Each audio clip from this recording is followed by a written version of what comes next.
자, 이어서 이제 대각화 쪽을 가보도록 합시다. 일단 대각화라는 말을 하기 전에요. 이제 필요한 내용이 있는데 행렬의 닮음이라는 내용이 있습니다. 일단은 정의를 좀 보면요.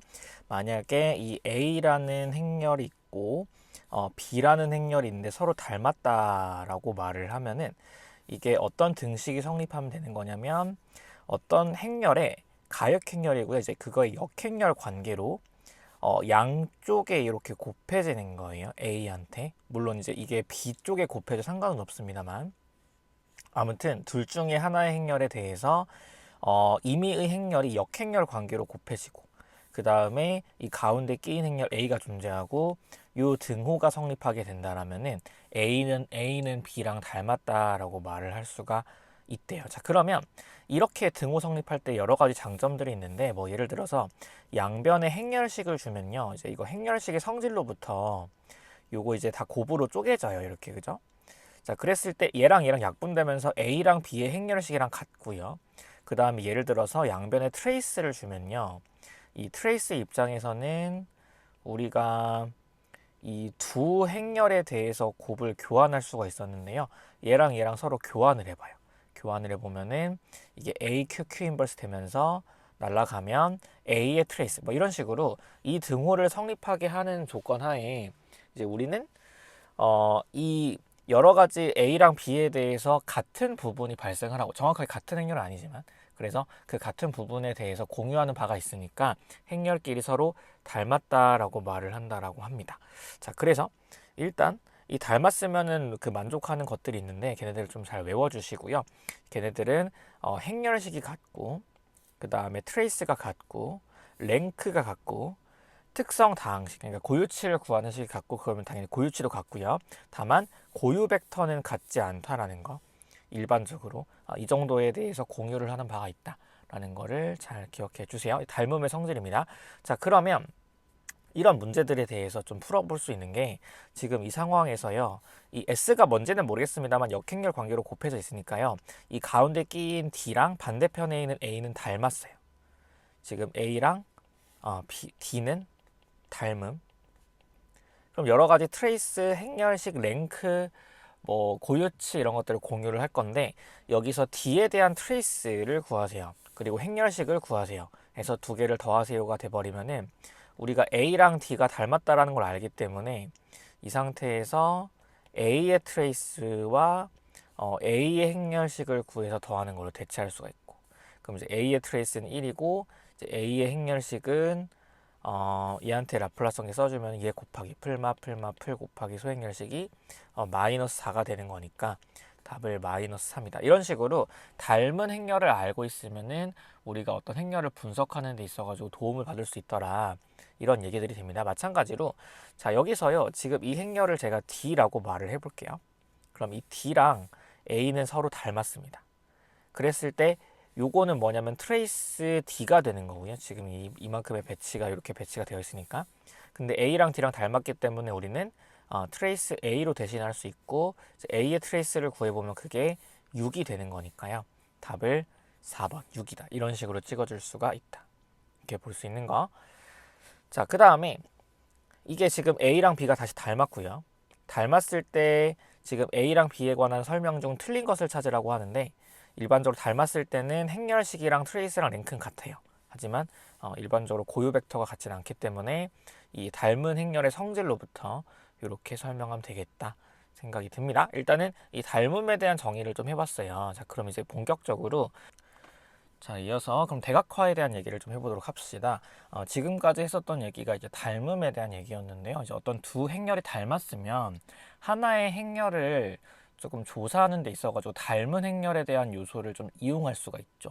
자, 그러면 대각화라는 건 뭐냐면 어떤 행렬 A가 있고 그 행렬 A랑 닮은 행렬을 얻는 거예요. 근데 닮은 행렬을 대각 행렬로 얻는 그래서 A랑 닮은 대각행렬을 찾는 것을 대각화라고 부릅니다.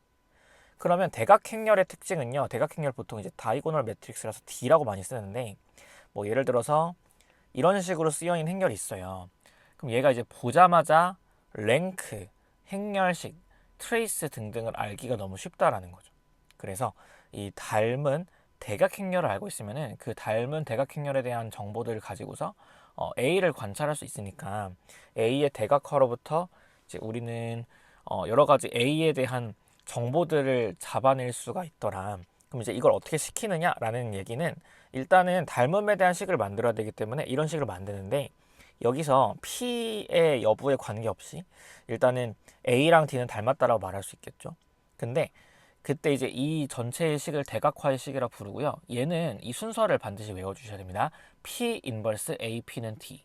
그죠? P 인버스 AP는 D다라는 순서로 가는 거고 이때 P는 A를 대각화시킨다라고 말을 하고요. 이렇게 만들었을 때 이 P랑 D라고 하는 거는 뭐냐면은 사실은 정해져 있습니다. 그래서 이거를 이제 만들 때 A의 고유치랑 고유 벡터를 가지고 만들기 때문에 그 만드는 과정을 이제 밑에서 조금 잘 암기를 해주시고요. 그래서 일단은 P라고 하는 거는 A의 n개의 1차 독립인 고유 벡터를 가지고서 만들 수 있다는 거고 그랬을 때 이 D라고 하는 거는 또 이제 대응하는 고유치를 대각성분에 배치해서 만들 수 있다라는 거를 잘 외워주시면은 A의 고유치랑 고유 벡터를 다 구했을 때 A의 대각화에 관한 식 P 인버스 AP는 D다를 만들 수 있고 그때 A랑 D는 닮았다 이런 식으로 말할 수 있다라는 거예요. 자 그러면 요거를 좀 풀어볼 건데 행렬 A를 대각화시키는 행렬 P를 구하세요 라고 해버리면은 여기서 우리가 일단 특성 방정식으로서 람다 제곱 마이너스 트레이스 그 다음 행렬식을 이렇게 구할 수 있고요. 그럼 람다는 이제 1과 3이 돼요. 그럼 각각의 고유 벡터를 구해보면은 A-1i랑 이제 A-3i에 대해서 곱해가지고 0이 되는 벡터를 찾으면 되는 건데 이게 1, 1, 1, 1 되고 얘는 마이너스 1, 1, 1, 마이너스 1 된단 말이죠. 그럼 곱해가지고 0이 되는 벡터를 찾아주면은 그 벡터는 일단은 1, 마이너스 1과 1, 1이 됩니다. 그래서 이렇게 얻어냈어요. 자 그러면 따라서 P를 뭐라고 말하면 되냐면은 걔네들을 순서대로 열로 배치하면 됩니다. 열로. 그래서 이렇게 가져오면 되고요. 그럼 그때 D라는 행렬은 뭐냐면은 이에 대응하고 있던 고유치들이 대각성분이 되는 거니까 1, 3 순서대로 대각성분 오시고 이렇게 오시면 되고요. 자 이거 만들 때 지금 이 벡터가 얘한테 대응됐기 때문에 이 고유치도 1열에 배치가 돼야 되고 이 벡터는 3한테 대응됐기 때문에 이 3도 2열에 오셔야 됩니다. 그러면 내가 P를 만약에 1, 1, 1 마이너스 1로 만들었으면은 그때 D는 3, 0, 0, 1로 바뀌어 있는 거예요. 그래서 이 위치만 잘 맞춰주면은 얼마든지 P랑 D를 가지고 세팅을 하면서 우리가 대각화에 대한 식을 얻을 수가 있고 그럼 여기서 이 P 인버스를 구하시고 AP는 해보면 이게 그 기가 막히게 D가 나옵니다. 이렇게 계산도 한번 해보시면 좋을 것 같아요. 그래서 지금 답은 이만큼으로 답을 해주시면 된다. 그러니까 이제 A의 대각화에 대한 얘기는 A랑 닮은 대각행렬을 얻는 것이고 그 닮은 대각행렬은 A의 고유치가 대각성분이고 나머지 0이고 그 다음에 이제 그 P라고 하는 대각화시키는 행렬은 A의 고유 벡터들을 열로 세워서 만든다. 이 정도로 보시면 되겠죠. 자 그러면 지금 보면 이만큼에 대한 식이 있는데요. 얘네들의 고유 벡터를 가지고 V를 만든다라 보면 이제 우리가 알고 있는 입장에서는 얘가 P가 되는 거예요. 그럼 얘는 P 인버스 AP가 되는 건데 이게 이제 D다라고 설명이 된다라면은 우리 대각화에 대한 식을 얻을 수 있고요. 그럼 이제 얘가 이거의 모든 성분의 합을 원했다라면은 답은 뭐냐면은 이거랑 같은 D의 모든 성분의 합이야. D의 모든 성분의 합.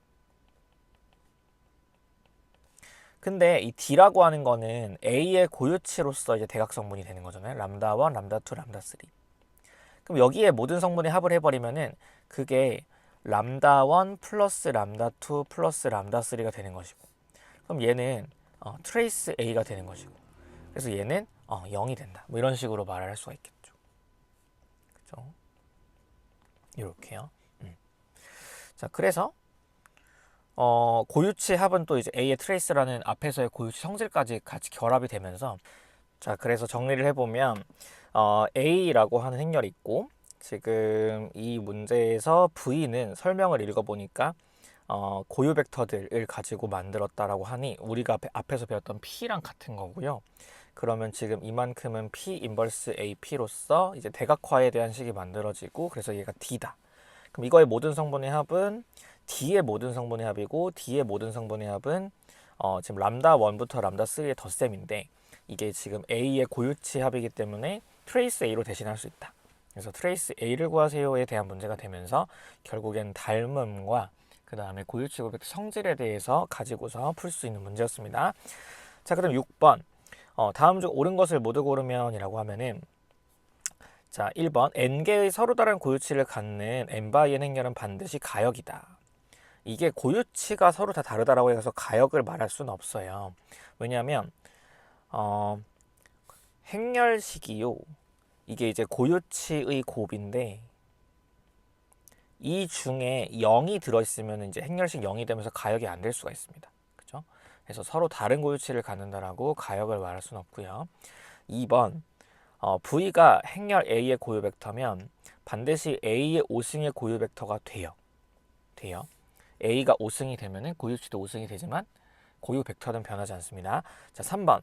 실수 성분을 갖는 대칭 행렬에 서로 다른 고유치 대가는 고유 벡터는 서로 수직이다가 앞에서 배웠던 성질. 맞는 말. 4번. 그 다음에 실수의 고유치를 가지면 대칭. 이게 반대가 되긴 하는데 대칭 행렬은 실수의 고유치를 가져요. 하지만 실수의 고유치를 가지면 대칭 행렬은 아니고 5번, 6번 이게 좀 낚시로 많이 나오는데요. 둘 다 아니고요. 가역성과 대각화 가능하다는 좀 다른 얘기입니다. 대각화 가능성은 좀 다음 시간에 보도록 할 건데 이게 대각화가 되냐 안 되냐에 대한 얘기는 행렬이 가역 행렬이냐 아니냐에 따라서 뭐 결정되는 요소가 아니고 이게 뭐 가역이면서 대각화가 가능할 수도 있고 뭐 둘 다 안 될 수도 있고 둘 중에 하나밖에 안 될 수도 있어요. 그래서 이런 부분은 이제 명제 문제로 좀 이제 거짓인데 뭐 마치 맞는 말처럼 느껴지니까 좀 많이 나오는 거라서 이 정도는 좀 잘 기억을 해 주시고 자, 그 다음에 넘어가면은 뭐 이런 것도 있다랍니다. 자, 행렬 B의 고유치가 3x3로서 1, 2, 3인데 A랑 B랑 닮았대요. 그럼 A의 고유치도 1, 2, 3 닮았으니까 자, 그랬을 때 A-4i가 되면요. 고유치의 변화는 A를 따라가니까 -4, -4, -4 해주면 돼요. 그래서 다시 이만큼의 행렬식은 이 행렬의 고유치의 곱이 되는 거니까요. 고유치들을 쭈르륵 좀 잘 곱해주면 되고 따라서 답은 -6 해서 1번으로 고를 수 있겠다. 까지가 일단은 뭐 대략적인 닮음과 대각화에 대한 얘기를 좀 해봤습니다. 그래서 다음 시간에 이어서 대각화는 대각화 가능성에 대한 얘기랑요. 그 다음에 A의 n승 그리고 A의 n승 곱하기 V에 관한 문제를 풀면서 정리하는 시간을 가지고 그럼 대각화가 마무리가 되고 그 다음에 쭉 이어서 선형대수에 대한 얘기를 해보도록 하겠습니다.